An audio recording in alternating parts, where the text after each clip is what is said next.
Hello and welcome back to our Literature channel's UGC NET Literature Concept Series. I'm Kannan Prasad and today we are exploring another essential concept in poetic devices and forms cluster that has appeared in previous UGC NET examinations. Today's concept is alliteration. This concept is frequently tested in UGC NET examinations and falls under our poetic devices and forms cluster. Let's examine alliteration. The term derives from the Latin ad meaning to and litera meaning letter meaning to the letter when you combine both of these.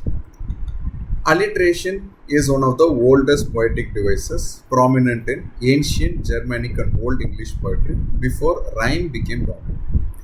It was the principal structural element in Old English verse from the 7th to the 11th centuries. While alliterative patterns appear in many ancient oral traditions, the formal study of alliteration emerged with Latin rhetoricians like Quintilian. In English literature, alliteration was the foundational device in Anglo-Saxon poetry like Beowulf, where it served as the primary organizing principle rather than rhyme. The term alliteration itself was first documented in English in the early 17th century, though the technique had been used for centuries before receiving this formal name. Simply put, alliteration is the repetition of the same consonant sound at the beginning of closely connected words or stressed syllables. Key features of alliteration include repetition of initial consonant sounds, not necessarily letters. It is used to create a rhythm, musicality, and memorability in verse. It helps to emphasize specific words or create mood. It can be subtle or dominant.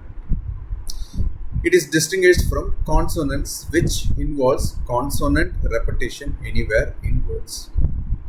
It is often combined with other sound devices like assonance and onomatopoeia. For UGC NET, remember that true alliteration depends on sound rather than spelling. For instance, knife and night are alliterative despite the K being silent, while city and cake are not despite both beginning with C. Let's explore how alliteration functions across different literary traditions. Shakespeare's The Tempest. The Tempest provides our title example. Full fathom 5 thy father lies. Here, the repetition of the F sound creates a fluid flowing effect that mimics the water imagery being described. This demonstrates how alliteration can reinforce meaning through sound. Anglo-Saxon poetry relied heavily on alliteration as its structural principle. In Beowulf, there are lines that showcase how alliteration bound together half lines in the absence of end rhyme. Samuel Taylor Coleridge's The Rime of the Ancient Mariner uses alliteration to create atmosphere. The fair breeze blew, the white foam flew, the furrow followed free. The repeated F sound suggests the swift movement of the ship through water. Edgar Allan Poe masterfully employed alliteration in The Raven to enhance the poem's musicality and haunting quality. Once upon a midnight dreary, while I pondered weak and weary, the repeated W sound creates a somber, meditative effect. Alliteration appears prominently in modern advertising slogan due to its memorability.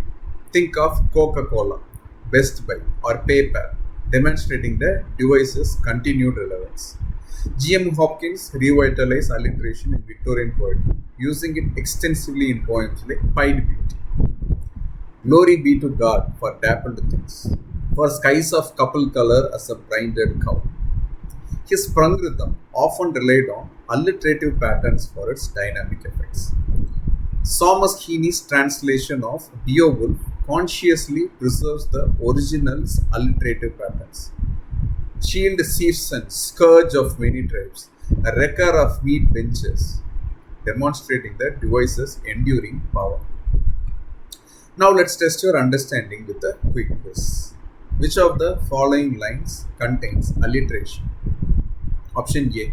Shall I compare thee to a summer's day? Option B. Pied Piper picked a peck of pickled peppers. Take a moment to think about it. You may pause the video if you want. And the answer is Peter Piper picked a peck of pickled peppers. Contains clear alliteration with the repetition of the P sound at the beginning of multiple closely placed words.